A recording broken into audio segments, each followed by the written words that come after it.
The 2011 general debate opened on September 21st with remarks from the Secretary General and President of the 66th session of the General Assembly. The Secretary General, Ban Ki-moon, spoke of the pressing issues that affect citizens around the world, such as climate change and poverty.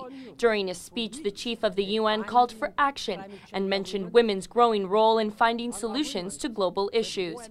He highlighted the historic moment for women at this year's general debate. And this year, for the first time, we have UN Women, our own unique and powerful engine for dynamic change. I'm especially pleased to see so many women at this year's General Assembly. I welcome in particular the next speaker, Brazilian President Dilma Rousseff, the first woman in UN history to open our general debate. The president of Brazil took the stand gracefully and voiced what she believed to be top issues that need to be addressed by world leaders. Among President Rousseff's top priorities was the global economic crisis. The Brazilian president spoke of the additional precautions her country has taken to withstand the economic crisis, but emphasized the need for world leaders to understand the reasons why the global financial crisis took place in order to prevent it from happening in the future. At least 3 years now, Mr. President, Brazil has repeated time and again from the same podium that we must tackle the causes and not only the consequences of global instability. The President of the United States, Barack Obama, spoke after the President of Brazil, and his main focus was the Arab Spring. He quoted former President of the United States, Roosevelt, in saying that the biggest challenge after war is how to build a lasting peace. The men and women who built this institution understood that peace is more than just the absence of war. A lasting peace for nations and for individuals depends on a sense of justice and opportunity, of dignity and freedom. The U.S. president later addressed one of the most controversial issues at this year's General Assembly, Palestine's attempt to seek UN recognition of their statehood.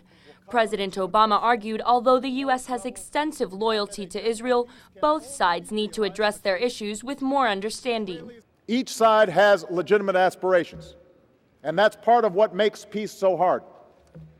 And the deadlock will only be broken when each side learns to stand in the other's shoes. Each side can see the world through the other's eyes. That's what we should be encouraging. That's what we should be promoting. The president of the U.S. was not the only one to give an opinion on the issues, as Argentina and Qatar voiced their support for Palestine's seat in the UN. Colombia addressed the issue by setting themselves as an example of conflict resolution. President Juan Manuel Santos spoke of the Colombian and Venezuelan conflict when the two neighbors broke diplomatic ties in 2008. The two countries resumed relations last year, soon after President Santos took office. He insisted that direct and respectful dialogue is necessary for conflict resolution. In Latin America, we have learned that governments and states can have different political ideas, sometimes diametrically opposed, but that does not mean that they can't live together and cooperate together peacefully.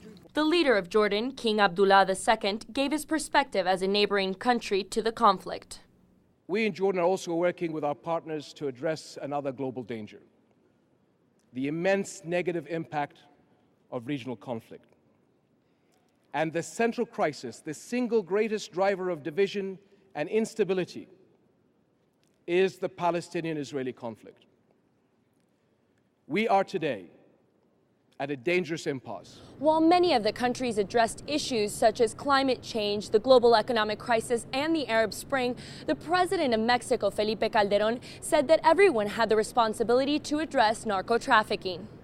México está haciendo su parte. Está combatiendo al crimen en todas sus manifestaciones con energía.